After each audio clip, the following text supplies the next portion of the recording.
Welcome into the Week 5 edition of the no longer Wednesday podcast, the now Thursday podcast. Game Theory Thursdays brought to you by OwnersBox Fantasy. If you guys have yet to check out OwnersBox Fantasy, head to ownersbox.online, use promo code KARMA.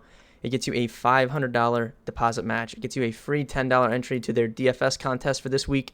Superflex DFS, it's really fun. We have tons of content for it up on the site. We have core plays on the site as well. You get a free entry into their main GPP, and you'll get a free entry into their Lightning Lineups format where you don't have to compete against thousands of other users. You don't have to worry about the top-heavy payout structures. You simply get a set of players, and you pick which set of players you think is going to score the most fantasy points. We've been crushing that in our Discord as well. We'll hand out some picks for that. To get in the Discord, dfskarma.com/chat. It's free to enter. Matt, welcome to the podcast here. This is the first time it's been you and I this season, just you and I. So I'm excited to dive into this Week 5 slate. And I have a question for you. Will you be joining me on the Saturday night Discord show where we will give out all of the good plays? I think I probably will. Last week was I don't know what last week was, man. I had like 60 people over my house, and I'm like, oh, hold up, let me jump in this real quick. And yeah, we were a little out of line, but it was a good time for sure. Good. So if you guys don't know, Saturday night in the Discord, 100% free to access. Like I said, dfskarma.com/chat if you want to enter, or not enter, but get in. We'll be doing a little show. We'll go over some of our builds. I'll probably build a lineup in there again.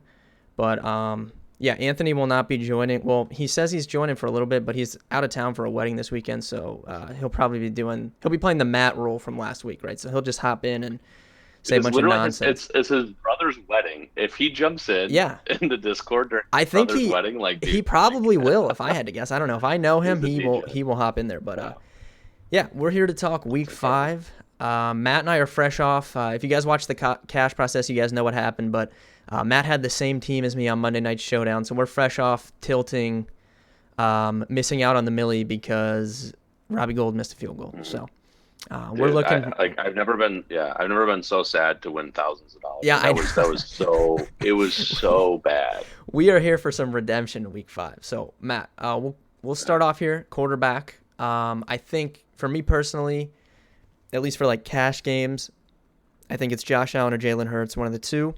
I like both of them. I don't think I have a firm take right now, but I think for cash games, that's a conversation you can obviously make the case for other guys in tournaments. So, what's your thoughts on quarterback? Where are you looking? Are you riding the chalky hashtag Tinder Tom narrative here with the freshly divorced Tom Brady, or what's going on at quarterback for you? Yeah, I'm not shocked to see Tom Brady get steamed up here on early look ownership. I mean, obviously he was priced before. Well, I mean he was playing was it Sunday night, so he had a big performance. He finally started passing again. He got all of his weapons back. That's really kind of what it's all about. I mean, sure he didn't look very good a couple of weeks, but he's missing Evans and Godwin. Those guys come back, he starts tearing it up again. So I think, I get it. Obviously 6K is way too cheap in this spot. But you really need a ceiling game from him to even come close to the Jalen Hurts and Josh Allen ceilings, right? I mean, yeah, he can go 303, but he's likely still behind Hurts and Allen. So at ownership as well, I'm probably going to be fading in tournaments. Hurts and Allen is interesting, man. Like Allen, obviously 14-point favorite, huge favorite. Probably is not going to be forced to pass too much. We've already seen that they're totally willing to just sit him for the fourth quarter if they're up 3, 4, or 5 scores. But obviously, if you're up 4 or 5 scores, you put up a lot of touchdowns, and probably it's through the air. They're one of the top teams in the league in pass rate. So I get it. But we got to wait. I mean, we got to see what kind of weapons Josh Allen's going to have. I mean, Dawson Knox hasn't practiced yet this whole week. Not that he's been a big weapon, but this year at all. But we want to find out what's going on there. We got to see if Isaiah McKenzie's going to come off the concussion protocol. We'll talk about some other weapons in that game when we get to the other positions. But we need a little bit of news first on Josh Allen before we can confidently pick him. I'm loving Hurts again. He's going to be chalk. But as you know, Ben, we always talk about this. Like, quarterback doesn't get that chalky. I mean, it depends on the field size, but no quarterback can get more than like 15 to 18% owned. So I mean, it's not the end of the world if you're playing Hurts and he's 16%. Like big deal. The interesting thing with Hurts this year is he's not been pushed yet this year at all. I mean, he's QB1 for the first half of games. He's near dead last for the second half of games because they just take the foot off the gas and they run the ball. Eagles haven't trailed yet this year. So could this Arizona be the team to push back a little bit, make them throw into the second half? Maybe, maybe not. Unfortunately, I lean probably not. But on the road with some decent talent in Kyler, it's possible. So I'm really leaning Jalen Hurts for now. And then my more kind of sneaky GPP options, I want to get your opinion on them. I'm actually liking Teddy Bridgewater and Trevor Lawrence in these spots. I think that you could likely see the running game of Jacksonville get steamed up. I think that Trevor Lawrence has been really, really strong this year. I mean, his metrics inside the red zone are like near the top in the league. I was pulling it up earlier. Honestly, just shocking, but these are all like real numbers.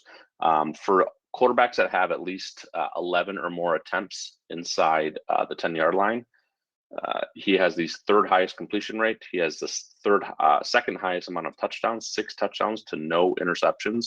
I mean, only Patrick Mahomes is beating Trevor Lawrence for touchdowns inside the 10.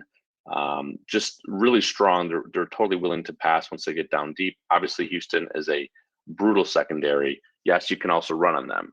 But if you have a team that can be ran on and passed on, I like that for the offense. I like to get them in scoring position. As the week goes on, I'm really getting more interested in Trevor Lawrence. What are your thoughts on kind of my sneakier guys in Lawrence and Bridgewater? Yeah, I like Trevor Lawrence a lot. I'm happy you brought him up. I'm actually starting him in I think like 3 of my season-long leagues this week. Like I started him over Russell Wilson in a bunch of leagues. My main GPP last week was Justin Herbert against this Houston team. I think at home, it's a really good spot for Trevor Lawrence to kind of have maybe like his best game as a pro, for sure. So I think that's a great call. Yeah, I think that's a great call. The other guy I want to bring up, I kind of agree with you on the Brady stuff. I think it makes sense to play him here. Maybe not for the narrative stuff, but just for the fact that the team is getting more healthy and Leonard Fournette is going to be very popular. So if you just want to get off Fournette in tournaments and went Brady stuff, I think that's fine. But Justin Herbert, I think, is really interesting. I know they're on the road, but the Browns, it didn't happen last week because it was Marcus Mariota and the Falcons just ended up running the ball. Like at one point they ran the ball like 12, 13 times in a row and they scored on that drive. So if you're running the ball at will like that, you're definitely not going to be throwing it with Marcus Mariota. But the Browns have given up some really big games to, Joe Flacco, Baker Mayfield, who has been statistically the worst quarterback in football. He hit for a couple big plays against them in week 1. And now they get, Justin Herbert. I think it's a great spot for him. This game shot out. Browns and Chargers was a huge shootout last season. Huge. Like 80 points or something like that. Yeah. And I think Herbert, like I said, he was my main tournament team last week. He's clearly, back to full health or whatever. He threw the ball a lot last week. I think it's a good spot for Herbert. Agree I lean Hurts over Allen early as well. The only other guy is Andy Dalton. So I know I asked you right before we got on here. It's like Andy Dalton versus Bridgewater as like that 5K guy, I think. Right. I don't know. I'll have to think about it. I could see the case for both. I think they're similar plays. I think they both have good matchups.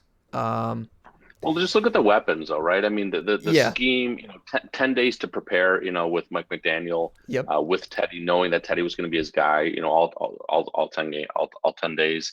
Obviously, got Tyreek Hill and Waddle and everybody. I just think that it's better. Yeah, I mean, it's not at home in the dome like you get with New Orleans, but I mean, I think you just got to go Bridgewater, and that's in that 1v1. I think we both agree, though. I mean, Bridgewater's 54 and Dalton's 52. I mean, Trevor Lawrence is 56. So, and I think we both talked about that. So I'm just leaning Trevor Lawrence there. I might make like a Bridgewater team or something, but if I'm playing my normal 3-4 teams, I'll probably have, a Hurts, a Herbert, maybe another Hurts, and then like Trevor Lawrence is probably going to be the lowest I go, to be quite honest. Yeah, I like it. Definitely. I don't see really like anyone else. I don't think you need to sell me on, to be honest. For what Yeah, it's not worth, really. early ownership stuff, I again like agree that it doesn't matter a ton at QB, but Hurts is coming in third behind Brady and Allen. If that's actually true, Mhm. I'll definitely have like I'll definitely have Hurts on like 2 of my 4 or something if that holds true to Sunday. I think for sure. Dude, Hertz is so wild. Like I know. he's dude for as a runner, he is second in the league in goal line touchdown runs. I mean, he only Jamal Williams has more than him. He's tied for second with Damian Harris. Jalen Hurts, he can he can do it all, man. Like he's basically their goal line back. Um, Yeah. I mean, Miles Sanders is nowhere near the list up there. I mean, he got I guess he got a couple last week finally. But I mean, my God, I mean, Hurts is your goal line back basically. He's a passer. I mean, he's a stud. Yeah, and to your point, I mean, that was a big selling point on Hertz for me last week. I talked about it in that Discord show a lot at night on Saturday night. But to your point, he hasn't been pushed. He's putting up 30 plus in a half of football. Like when you catch him on the game Hmm. where it does shoot out, he's going to absolutely smash. And that's why I was so high on that game. But then, Sunday morning we just got completely screwed over by the weather. But Yeah, eventually, that kind of took it out eventually of it will play, happen. which kind of took um, Trevor Lawrence out of play too. I mean, Yeah. he didn't do much last week, so it Yeah, it just certainly affected. looks It good. didn't really affect Hurts for me. It was just the fact that the Yeah, game just wasn't as likely to do anything. So, dude, um, look at real quick. One last thing on Jalen Hurts. mhm. He there's three rushers that lead the league in rushes inside the 20. Three rushers: Joe Mixon, Nick Chubb, and Jalen Hurts. They're all tied with 16 rushes inside the 20. Like, what are we Unbelievable. talking about? Yeah, You literally get a top three offensive line facing a horrible defense. You get a top three running back as far as red zone rushes. And oh, yeah, he's also the quarterback who can chuck it like for yeah, 300 yards and 3 touchdowns with awesome weapons. Like, it's to me, it's like, I don't know, yeah. It's a man. It's no-brainer. unreal. And for the first time in his career this season, we've seen him put up a massive fantasy game without really doing a ton with his legs. Yeah, Like last season, if he didn't get there running the ball, like he wasn't gonna have a good game. But we've seen him throw for exactly. 3 touchdowns or 300 yards this season, so it's completely That's what they're different saying all camp. ceiling. That's what they're saying all camp. Yep, I like it. All right, man. I think we got quarterback figured out. For sure. All right, we'll move over to running back. Kind of once again, just a weird running back slate. I feel like we've had this every week. Yeah.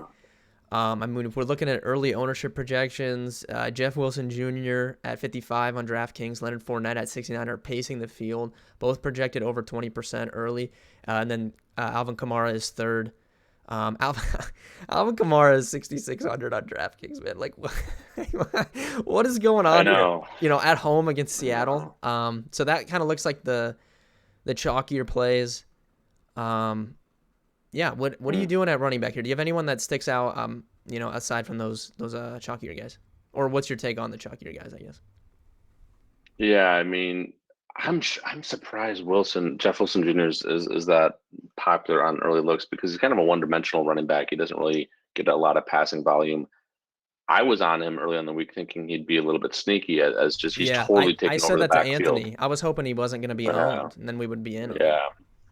Yeah, I think Carolina is just an absolute this just total stone disaster. I think that there's gonna be a lot of short fields for 49ers. I think that they can just put the ball in his belly and try to get out of there with the win going West Coast to East Coast. And I was excited about it. At this ownership, it's like, geez, I don't know, man. Like, because his ceiling, if you don't catch the ball, your ceiling is not that high, right? I mean, so I might be backing off that a little bit. There's some other guys at the exact same price I like. Obviously, Ramondre is kind of like the fantasy darling. He's getting some talk, him and Damian Harris. But then that's the thing, you're trying to pick between Ramondre and Damian. A lot of the trends are kind of moving forward in and Ramondre's favor.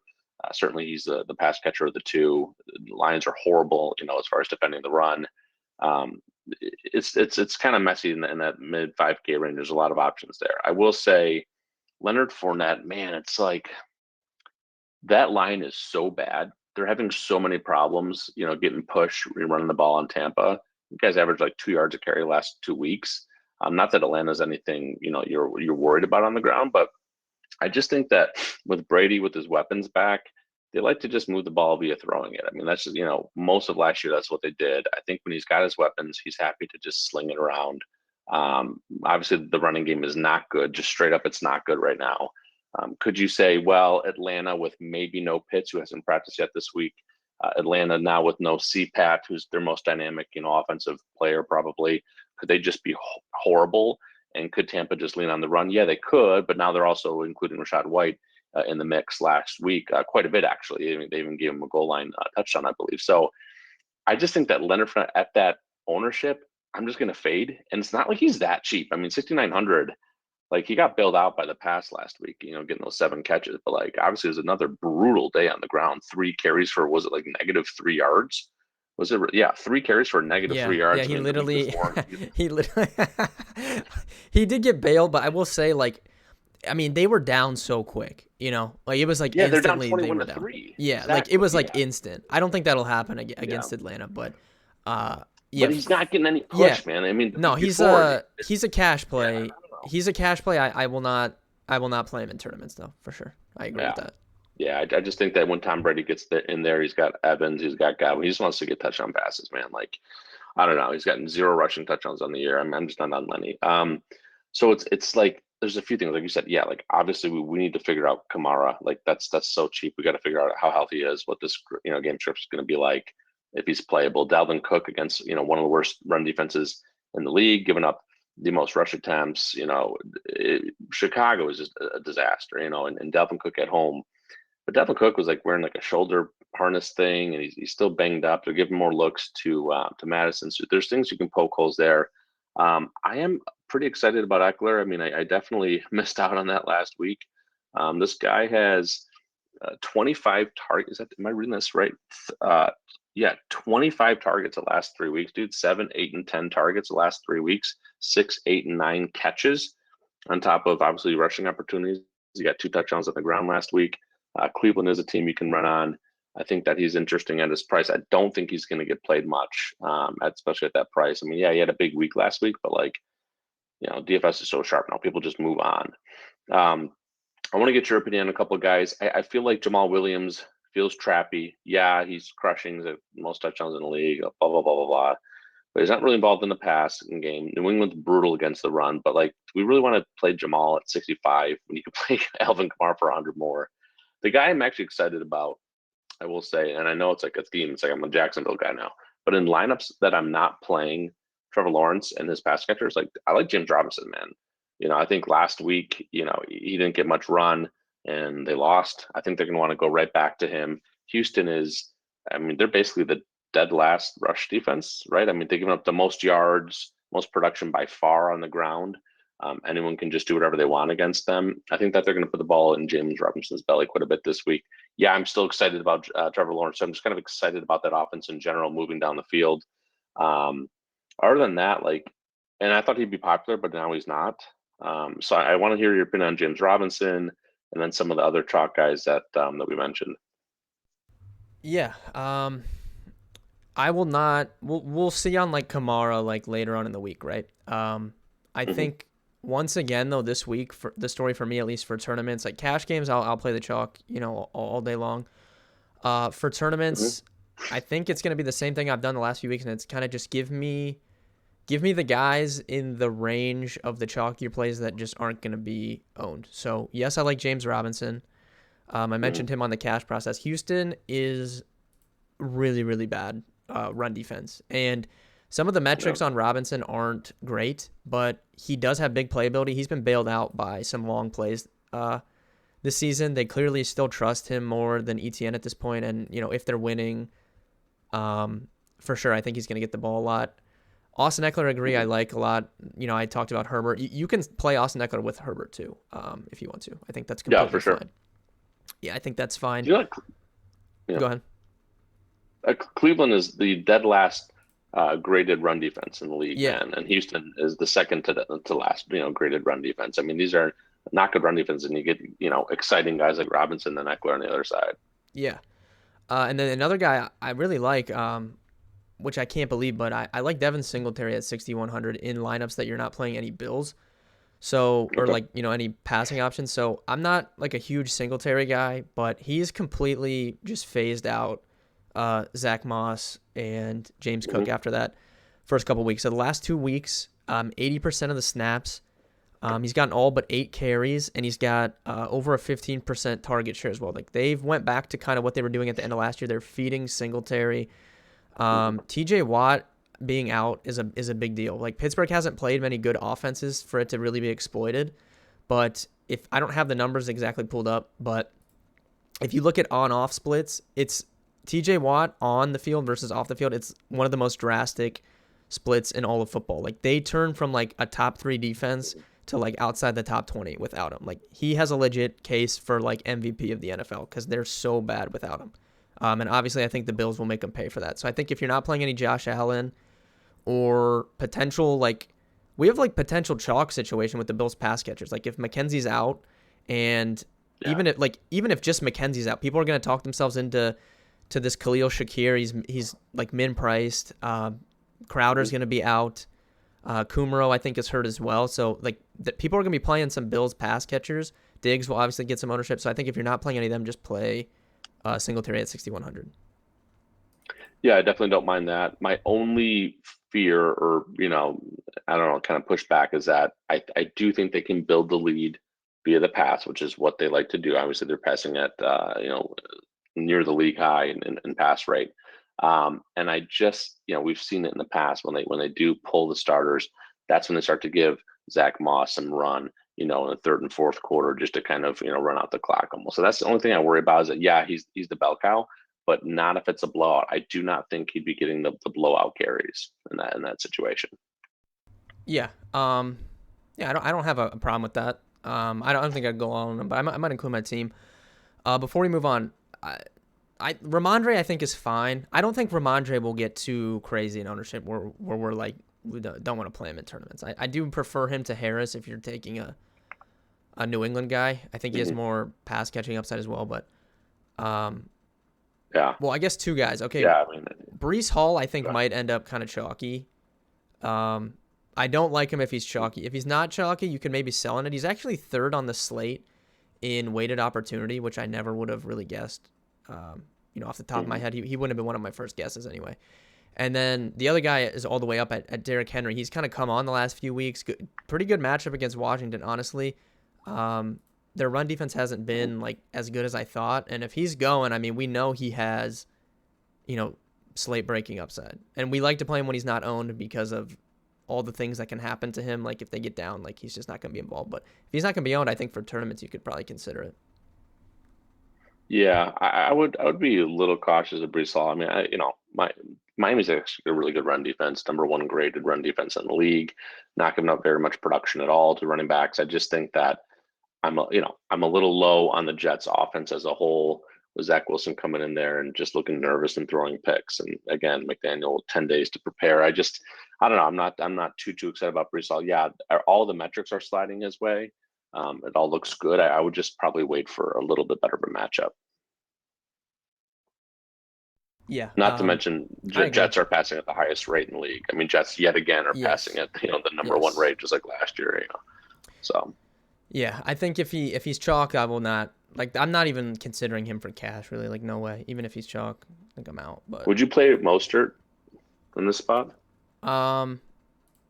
Yeah, I think for tournaments you can always consider either him or Edmonds both. Especially if you're not really playing. I do like Ramondre, man. I'm biased towards Ramondre because I think he's actually kind of good. Yeah, is Mac Jones going to play or no? I don't think he is. I think it's 50-50. He did practice. I think it's 50-50. Yeah, he did practice today. Okay. Yeah, I think it's 50-50. Yeah. Okay. Yeah. If Mac Jones plays like that, actually, that might make me like Ramondre more, because I think if Bailey Zappi actually has to play from the start, it's a whole different situation of going into a game and someone knowing that someone's playing rather than someone coming in off the bench. So if they go into that game with him, I think that they'll just revert back. Not revert back, but they're going to play like this classic, like really run heavy Patriots offense with him. If they have Mac Jones, like, not that they won't be run heavy, but I think there's just a better situation of them running a normal offense. And I do think Mac Jones will throw to Ramondre a decent bit. So, yeah, definitely. All right, we'll move on to receiver. I know you were super excited to come on here and talk about Chris Olave, but he does look like he's going to be I pretty know. decently owned. Yeah. Looking at the early ownership stuff, he's at the top with Cooper Kupp. Chris Godwin at 59 is way underpriced. He's going to be really chalky. Tyler Lockett again will be chalky at 56. Those are kind of like the standout guys, I think. What's your what one? Is there anyone that like who do you have like firm takes on? And then I would love to know what you're doing with Cup in terms of like your main team. Like, are you gonna force him in or because I don't think you're stacking the Rams by any means. So if you're playing Cooper Cup, it's like a one-off. Yeah, I'm not. Man, it pains me. Like, I've been a Cooper Cup fan before it was even cool. Like, I'll just say that all my Yeah, I like my think I friends think know we this too. both early last season Yeah. before we got to the like non-fadeable point. I think they played like Wow. Detroit or something, and he wasn't high owned, but we Yeah. both played him, and he like crushed. Yeah. And then it was I've kind been of playing for years. yeah, Like, when he got drafted, I was quoting all his records that he beat. I mean, dude, the guy was the baller. I mean, he beat out most of Jerry Rice's records in college football. Like, the guy's an absolute legend. I mean, but yeah, the thing is, I'm just not that high on this offense against Dallas, man. I'm really not. I mean, short week for LA, brutal O line. They're so one dimensional. Yes, he can score 30 points without even scoring a touchdown, like we just saw. I get it. I mean, but it's a salary based world that we're living in, that we're playing in. I mean, 9,600. I mean, there's absolutely paths for guys, 1, 2, 3,000 less than him that can certainly get close to what he does in a ceiling performance. I don't know, man. I'm going to talk about a receiver that's exactly 3,000 less. That's just like, I don't know, man. 3,000 is a lot in that spot. And again, I'm just not very high. I think on the Rams offense, I don't see him in scoring position all that much. I'm really not excited about the Rams in this spot. I would be betting Dallas, in this spot. So yeah, I guess probably I'm not going to play much of him at all. Certainly not my main team. Um, okay, that's just fair. kind of breaking down the position a little. Yeah, Yeah, I don't know, man. You gotta trust your gut in certain things. I'm like, just seeing him this spot 9,600 again. It's like I don't think I'm going back to it. Um, guys are gonna be chalk. Guy like Chris Godwin, what I also love. I won 100+ grand on Godwin lineups last year. I mean, he had a couple of absolute dominant games. One of them was against the same team, Atlanta. He had 14 catches, 1,000,000 yards. I mean, he just absolutely exploded. This is a defense that will give up production across the middle. And I think probably more so even this year with their talent. Well, I mean, they're not great, but more talent on the outside in the secondary. Um, I think that he's going to be pretty chalky without question. I do have concerns about Atlanta pushing back and forcing Brady to throw the whole game. I think Godwin's in a great spot, and that's an example. 5,900 on a team that wants to throw in a great matchup, and then really quick, just compared to Cooper Cup at 9,600, you start to kind of get the point. As far as what I'm saying. So, yeah, Chris Olave. I mean, yeah, he's going to be super popular. I just think it's an eruption spot against just a brutal secondary in Seattle. I mean, we were joking before the pod, like, look what Jared Goff, like dusty Jared Goff, what he did last week, putting up 45 points, 1,000,000 yards and touchdowns with no Monter St. Brown, no DJ Shark, no DeAndre Swift. The guy was thrown to like randos and just absolutely like looks like a god. I mean, with no Jamal Adams, this secondary, it was already bad. It was already a bottom three secondary coming into the season. Then you lose a Pro Bowler like Jamal Adams. It's so bad, man. And it looks like Mike Thomas is not going to play again this week. He has not practiced all week. No matter who's playing quarterback, I mean, they're designing the offense around this kid. He's super talented. He got a nice touchdown inside the 5 yard line last week. So it's not just all about the bombs that they throw him. I mean, I just think Olave is great. A run back with Lockett again. That's your boy, Lockett. I'll let you talk about him. One of my favorite plays of the week, and this is maybe not surprising because of my kind of theme that I've been covering here, which is so gross. Sometimes you just wind up on something like, oh, I guess I'm a big fan of Jacksonville this week. But like, dude, Christian Kirk's a baller. Like a yes, thank you, stone cold thank baller. you. I'm This I'm is this is a excited to top 10. play Yeah, Christian Kirk this week. I am. dude, he's a top 10, fantasy wide receiver, in the whole league this year. He is tied for the league lead in touchdowns inside the 10, tied with guys like Devontae Adams, Cooper Cup. You know, uh, Christian Kirk is just like good, right? Where you beat Houston is again in the slot across the middle where he gets all of his looks. They're also a brutal secondary, and it gets worse in the middle of the field. I just think that if we're high on this situation for Jacksonville, I mean, my God, Kirk just checks all the boxes. And I don't know about, I mean, I didn't see very high early look ownership. I mean, he's not like a, you know, a 1% owned play, but it's not like it's, why would, I mean, I guess 6,600 is the answer. I mean, like Chris Godwin's like way higher ownership. Like, I don't know if I see the point. Yeah, Tyler Lockett's way higher Godwin, ownership. Lockett, um, Brandon Cooks, Evans. Olave, all will be higher owned than Christian Kirk, I think, for Hmm. sure. Yeah. Yeah, he's a little bit pricier than a lot of those guys I just mentioned. Just I love Christian Kirk. He's one of my kind of conviction plays this week. I'm probably going to fish it up and play some clear Shakir if McKenzie does not clear the concussion protocol. I just think Yeah. that Buffalo is a team that wants to pass, and for sure Shakir would still be out there even with the second stringers. Like that's a guy who wouldn't leave the Yes. field, whereas Yeah. obviously Gabe Davis and Stephon Diggs would, And right? I'm fine with like Um, I played a lot of Raymond last week. mhm. Like I'm fine with a min price receiver. Like I Yeah. really am. If he's actually gonna play, which in that scenario that you just laid out, Shakir, like you said, would play and he wouldn't get pulled if they're blowing them out. So I'm always fine with it Yep. as long as he's actually going to play a lot. Mm. Last couple guys I'm on, I definitely am going to be playing AJ Brown again. The guy's just a stud. He's getting it done without even scoring touchdowns, without his quarterback even throwing the Had a ball in the touchdown second half. called back last week as well. Yep, last week. Yep. I mean, I just think, I mean, it's an awesome spot for Arthur Juan. He's probably yet again going to be single digit owned, which is crazy. I love CeeDee Lamb this week. You know, the LA Rams they're just not good. I mean, we were texting during the game with Sanford, like they're not that good, man. They're actually giving up the most points per game, fantasy points per game to opposing wide receiver ones on the year, which is like, oh wow, how the casuals won't get it. Like, well, they got Jalen Ramsey. How's that possible? Because Ramsey doesn't just go on the outside and shadow guys. They're moving around the CeeDee Lamb as much as they move around. Guys like Justin Jefferson and Jamar Chase. This guy's gonna be all over the field. Indoors. It's going to be a great spot for CeeDee Lamb, and I don't think he's going to be played as much. This might be the last Cooper Rush game. This guy wants to put some good shit on tape. I think that truly just going to keep feeding CeeDee Lamb. I like that spot a lot. Yeah. So one thing I'll say here is we came on here and we're like, this is a weird slate.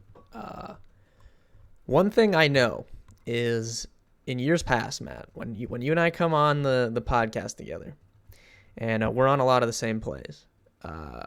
We typically have good weeks, and Okay. early on, All right. I'm liking Yeah. what I'm seeing. We both were on Trevor Lawrence. We're both on Christian Let's Kirk. I go. love Christian Kirk. Christian Kirk on this exact video. Anyone watching this? Speaking, if you're watching this, like the video for Matt, since he's on here with us. Like the video. If you watched this video last week, my bold call at the end was Christian Kirk was a top 3 overall scorer on the week. And I was so excited to just jam Jalen Hurts stacks with Christian Kirk, and the weather just messed it all up. But yeah, exactly what you said. Not only is he top 3 in all of football in percentage of his team's air yards, he's top 10 in target share, and they're making a focus to get him the ball in the red zone. So it's like a perfect storm. He's getting the ball. He's getting deep shots. He's getting the ball in the red zone. He's the main wide receiver. They obviously are going to use him because they paid him so much money. And shout out to Cliff Kingsbury again, clearly just mismanaging Christian Kirk. He never did any of this in Arizona. But yeah, I love Christian Kirk this week. Think that's a great play. I like what you said about CD. I think that's definitely interesting. He will not be owned. I can tell you that right now. 7K, he will be. I think he'll be like 5% or less. So that's interesting. I like Evans more than Godwin if you're playing a Tampa guy. I think just because he's going to be lower owned. And then the other guys I felt really good about early on. Well, I agree. If I'm playing Hurts, it's AJ Brown week for sure. Like if you're looking to stack him, but both of the Miami guys, I always kind of lean Waddle because he always seems to be like lower owned. And I think even more so with Teddy, like the yak stuff is going to come even more into play. People say like Tua doesn't have a big arm, which I agree with, but Tua is a very accurate deep ball thrower. And I know Teddy like connected with Tyreek on that big one on Thursday night, but he way underthrew him. Like it bounced off a dude and Tyreek caught it. So I think the kind of just getting the ball out quick and getting it to these guys and letting them run will come more into play. And that fits perfectly into Waddle's game. And he's 6,700 compared to Tyreek. That's 8K. So I think Jalen Waddle's a really good play again this week. Yeah, that's a sharp call for sure. You mentioned target share or air yards share. Number one in the league is AJ Brown, baby. So I think Yeah. he's in such a good spot. I'm probably. I mean, we forgot to mention Rondale Moore. It's about to be like chalk. Yeah. I'm a out. Rondale Moore guy. I'm fading. Yeah, I'm out, dude. I'm That's out a hard. too, I think. I'm out. Other guys that we didn't mention.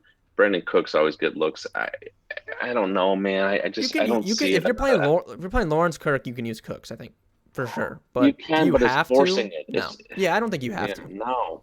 I don't think It's you just have not. to. He's just. I don't know. Yeah, I wouldn't force it. Um, a weird little combo of players I was actually looking at earlier, which is like so not my style, but like so, and it's like a low total and everything. But the Titans and Commanders game are a couple of really bad pass defenses. I mean, they're both bottom five in the league in yards per attempt. They're both bottom five in the league. They're both given up the most touchdown passes in the league as well. I mean, this is a team. They both are teams that are just really rough, and they have both of them are having kind of a condensing of target share. So Titans obviously, Treylon Burks is looking like he's not going to play. Robert Woods is definitely this. I mean, this is so not my brand to play, Bobby Woods, but I do think he's in play at his price. I think it's 5,200. Again, a condensing target tree. Commanders have been pretty good against the run. If they can't get much going on the ground, it's going to be Robert Woods. And on the other side, with Jahan Dotson going down, I do think we can play some Washington pass catchers. Yes, Curtis Samuel has certainly been the main guy in Washington. Yeah, Not the main guy, but he's missed getting practice today most of too the looks. with Yeah, just an illness. yeah. So I'm sure he'll be fine, so but just to keep in mind. But dude, Terry, like I Yeah. think, I mean, Terry is a guy who, he's not consistent, but he can have some absolute monster weeks. And this is definitely GPP driven, but I like kind of a mini correlation stack of Terry and Robert Woods. I know it's not my brand, a little out there, but I do think that they both have good things going for them as far as the condensing target tree and a good matchup. Yeah, well, I will say Anthony, like we said, he's going to this wedding this week, so he posted in Discord earlier. He's like, it's basically Saturday for me because he needs to like do the bulk of his research today, and he really liked Terry McLaurin. So really, okay, yeah, he was on. He's Terry also kind of biased. He's a big Ohio State guy. Yeah, so that is true. I'm glad you brought that up though, because that is stuff we need to monitor, like Jahan Dotson, Curtis Samuel stuff, like injury stuff. We need to monitor. That could definitely come into play, and then. Another one I saw, he's still practicing limited, but Deontay Johnson got downgraded from a full practice yesterday to a limited practice today. So I don't know like how excited I am about the Steelers offense in general, especially against Buffalo. But I mean, you take him out and George Pickens looks a lot better. If you take Deontay off the field. So that's something to monitor. Last guy I'll mention before we move on to tight end, Mike Williams. I played him in my main tournament team last week. If I'm playing, if I'm stacking Herbert, you don't even have to stack him. I think you can play Mike Williams anyways. Like I said, Cleveland's given up a ton of just big plays. Like for whatever reason, they're struggling really bad. And I've watched every Browns game, obviously. Like I'll have 3 TVs on, and one of them, because it's the local game, I always have the Browns on. They're struggling really bad with just defensive communication. And they're giving up a ton of these chunk plays. So that fits right into Mike Williams' wheelhouse. Keenan, I don't think is going to play. And then Josh Palmer's banged up as well. So. Yeah, Palmer's been banged up, and he's not grading out well at all this year. He's not separating. He's not as good as he was last year at all. So I think Mike Williams and Everett, who we'll talk about at tight end here, but I think both are definitely in play for sure. No question. Yeah, Cleveland's given up the second most yards per catch to wide receivers. I mean, they're giving, like you said, a lot of big plays. Dude. It's really bad. Like some of the stuff I've seen, I told Anthony early, I'm like, dude, I told him on Tuesday, I was like, I would bet over whatever the Chargers team total opens, I would bet the over on it because I do think they're gonna score a lot of points. But I like it. I like that. I'll have another Herbert team, 100%. Yeah, I think I will too. All right, let's move on to tight end here. I mean, as far as early ownership stuff goes, it looks like Tyler Higbee's kind of pacing the field here with a 20% ownership projection. The only problem for me is I don't love that mid 4K. I just don't love that range for my cash team. Like if he ends up being chalk, like I think that's fine for like cash, but I don't like to. I would rather go all the way up to Travis Kelce, or kind of just find like something gross. Kelsey not on the slate. No, I know. I'm saying just in general. Like I would rather go all the way up to like, somebody. you wouldn't. Oh, just Yeah, for like I don't. lineup construction. I just don't like for tournaments. I think it's fine. Like I try to include tight end in my tournament stacks all the time because it's like one of the most overlooked things. So I think that's fine, but I'm just not excited to play like a chalk Tyler Higbee in cash games. So I honestly have no idea right now early on what I like at tight end. I think, like I said, for stacking purposes, I like Njoku on the other side of Herbert stuff for sure. I like Ertz. Ertz is the only Cardinals player I like, which I said on the cash process. I said I'll probably play no Cardinals this week except for Zach Ertz because you can target them over the middle of the field. He's top 4 in red zone targets, so they're getting the ball in the red zone. So if they do actually somehow manage to get to the red zone, it's probably going to go to Zach Ertz. So that's probably like the two guys I like on the opposite sides. These punts are just terrible this week, man. Like I legit think people might play like Cole Kmet, which is just hilarious. Like I would never in my life consider doing hilarious. That. So, but I do think people will consider it. Logan Thomas, I think could rise up my boards here. Like if Dotson's out though, is the other guy. Yeah, I don't hate that call. There's a really strong correlation for tight end production historically tied to team total. So the thought process is that obviously the tight end is at least the second, third, fourth look in the progression. They're rarely the first look unless you're Mark Andrews, Travis Kelce, whatever. So in general, you need to have a fair amount of output total to kind of bring up the production of the tight end. And when I'm having a kind of a hard time looking at the tight end position, I will sort by team total. Obviously, Buffalo is number one. Dawson Knox has not done basically anything this year. He's a guy who had multiple touchdown games, though. Playing with Josh Allen, I think that if he does start practicing this week and actually gets a full practice in tomorrow, maybe we can look at him going down the line.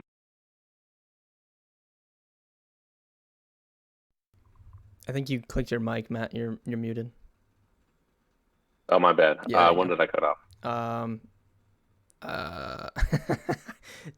Like the whole did I talk about tight ends yet? Yeah. It just happened like 5 seconds ago. Oh, okay, yeah. So I mentioned, Knox. He hasn't been doing much. Yeah, that's where you stopped. Was when you brought up Dawson Knox. Yeah. So and then he hasn't done much, but if he does practice, we'll look at Knox. Tampa's the next kind of really literally just sorting by team total. Tampa's Cam next. Takes? No, dude. He's banged up and he's brutal. I think it's just a Mike Evans play there. But the next team is the Eagles, man. I think Goddard, he's just he's had 2 touchdowns. No, he's had a touchdown call back and another 1 or 2 times stopped at the 1-yard line. He's averaging 15 yards a catch. He's an absolute monster. Arizona's near the bottom of the league in production, given up to the tight end for multiple years in a row. They're not good. Sure. I might do a double with Hurts. A lot of Hurts lineups, I'll probably play with Arthur Juan. But in lineups where I maybe don't have any other Eagles, I would love a Goddard one-off just to grab some production there. And then, I'm definitely looking at Gerald Everett. I know that he looks a little banged up. He's got a hamstring thing going on this week. But again, another really nice team total. And when you have no Keenan in the lineup and Palmer's kind of banged up, this is a really nice option over the middle that Herbert found him. He found him right off the bat last week with a quick touchdown. 6 targets, he had 61 yards. I just think that that's another kind of no-brainer. Get a tight end attached to a good quarterback, attached to a high team total, so that everything kind of get floated up. And I just think, I think Gerald, assuming his health turns out, I like him. I like Goddard. I don't mind Njoku. But I probably would reserve Njoku for like a Herbert stack lineup that doesn't include Everett. Yeah. We didn't talk about Higbee. Higbee's giving me the chalk, by the way, so I'll let you go. Yeah, no. I just don't want to play chalk Tyler Higbee at all. I don't think it's like I got just completely dusted fading the chalk at tight end last week. I don't think that's the same situation at all. So the guys that excited me were like Logan Thomas and Gerald Everett, and that's probably like the main 2. I like what you said about Goddard. I think Goddard left? Yeah, Goddard's fine, I think. I do kind of think it would be interesting on like, because I think if I'm stacking Hurts, I probably won't double him this week. So I would probably stack him with A.J. Brown. So then on my non-Hurts teams getting Goddard, I agree with that. I think that makes a ton of sense. Yeah. And the last guy I'll bring up, if you want like a pure punt, I think you can go back to Can I guess? Well, I was gonna say you go back to Jawan Johnson. Yes, it was not him. Okay, I already heard it. Okay, interesting. Okay. Yeah. Okay. Who did you think I was gonna say? I didn't really. It's embarrassing to even bring up, but this is a tight end who led the entire league last year in end zone targets. If Mac Jones comes back, dude. Oh, little Hunter Henry. Huh? Well, Jonnu Smith is out. Yeah. He's I have. I have a soft spot for any sub 3K tight end on DraftKings. Like it could just be he's 2,900. Yeah. Yeah. So, I mean, dude, for sure. he's been a corpse this year, like straight up disaster. Yeah, he's been horrific. But But if Mac Jones comes back and they have some receiver problems already right now with health, and then of course, if you get some back and forth with Detroit, you never know. Hunter Henry could be a if you give him a look. Yeah, the only reason I bring up Jawan is because he was like everybody's favorite tight end to play on DraftKings for like 2 weeks because he was cheap. Yeah. And now he didn't do anything one game, which is to be expected. When you're playing a $2,800 tight end, there's always a possibility that they don't do anything. So it's not shocking that he had a bad game. You're not playing him for his floor. He's still running routes, and it's a great matchup. And he's only 3K. He's the same price that he was 2 weeks ago. When he was 2,900 and people played him in cash games. So. And still no Michael Thomas. Likely, if Michael Thomas is out, a disaster. Yeah, sign me up for some Jawan. If you don't, I don't know, if you don't want to play Olave or whatever, just plug him in. He's cheap. Yeah. That's probably a better play, almost no matter what, than Hunter Henry. I think probably. Yeah, I think Juwan's probably the better play. Yeah, I like Jawan this week. I'll probably play him on like one team, maybe. I don't know. We'll see. There we go. Teams, I like it. All right, I think we covered the positions pretty well. Before we do the bold calls, what are you don't have to go over stacks, but just like where do you think you'll go like lineup wise? Because I think for me. Definitely lean Hurts for like my main cash team. My main GPP will probably be either Hurts or Justin Herbert, and then I'll have whichever one I don't pick for that in my other one, and then I'll have like a Trevor Lawrence. Like that's literally probably my 4 teams this week, to be honest. Like I don't think I'm getting too honestly, crazy. Yeah, same with me. Yeah, it might be one of those weeks. I mean, dude, this is good though. Yeah. When this happens, we typically have good. I know. We typically have good weeks. So. I did mention, maybe looking at, but we talked about Bridgewater, but like, dude, for a couple $100 more, with the conviction that we have for T-Law this week, I think probably. Yeah. And you can get you can just play. You could play like a Miami pass catcher or something like. Yeah. Without playing Bridgewater, Sure. Like you could still get some exposure there. So. I think we're pretty in sync this week. I think probably those are my same 4. Did you mention Josh Allen? Do you think you're going to have a Josh Allen game or lineup or no? Man, it's I don't tough. think you are. It's tough not to. I'm not leaning there. Maybe I'll make 5 and have him. You probably should always have him. Like I did this last week, even though the game didn't go crazy. Like I don't know. I feel like it's dumb not to have him. Or like you just said with the Miami guys, at least have a lineup that features Diggs. Yeah, I could have Diggs in or something instead of Shakir. I think that's probably fine. Yeah. Yeah, some sort of exposure there for sure. I mean, dude. It's still a great matchup. Pittsburgh is a secondary full of slow older vets who just get carved up. And people are like down on Diggs because he didn't score a touchdown like 2 weeks in a row. Like he's supposed to just score 2 every single game or something. He had a 1,000,000-degree heat, then he had pouring rain. Like What do you like? Before we get to the bowl calls, do you like any like Pittsburgh guy, like a run back, or like if you're playing Diggs, like is it Pickens? Nah. Even if Deontay plays, dude. It's just nobody. Nah. It's just nobody. Okay. Nope. I think Pickett's. I think Pickett's gonna go into Buffalo. Nervous. Yeah, I think it's gonna be bad. Dude, no one's even talking about how he looked pretty good. Dude, he threw 3 picks. I know. What are they? And he fumbled. I think. Dude. I mean. He got bailed out. He ran a couple touchdowns. Yeah, I agree. I know, man. Like I'm just there's a lot that can go wrong there. So. All right. Before we head out, if you made it this far, like the video. I said earlier, like the video. Matt, what's your bold call for week 5? My bold call. I'll do one that usually when you're looking at a game, you pick like the passing game, the rushing game. Mm-hmm. I'm gonna say this is so gross. Week 5. Oh my God, what are we doing? James Robinson and and Kirk both score over 25 DK points. Wow. Okay. Wow. Well, How so about it? are you playing Trevor Lawrence, James Robinson, and Christian Kirk in one lineup? I don't know, man. That historically that's not the smartest thing to do. So I mean, probably not. But I think that in general, if I do have a lineup with without the passing game, that's where I'm going to play James Robinson. So yeah. Okay. All right. I'm gonna go with there's. Okay, here we go. I was gonna word this differently, but I'll just put it like this: Mike Evans and AJ Brown combined for 5 touchdowns. That's my bold call. Oh God, That's bold, dude. baby. I'm here to be bold. Oh my God. Wow, that'd be incredible. How That would be many of those crazy. does AJ Brown get? What would the Uh, split be? we'll say AJ. We'll say AJ gets 2. Mike Evans is getting 3. 5-0 Evans. Mike Evans is I thought getting you were 3 saying Evans touchdowns gets this 5. week. All Yeah, right. I mean, Thank you we'll guys for see. watching. Yeah. We'll be back in week 6. I don't know who will be on the pod, but we'll figure it out. I would like to at some point do another 3-man if we can get Sam's internet squared away so that we don't tilt Matt's Yeah, face off for again. sure. But thank you guys for Yeah. watching. We appreciate it. And get in the Discord, dfskarma.com/chat. We'll see you guys Saturday night and then Sunday morning on YouTube for the Sunday morning show.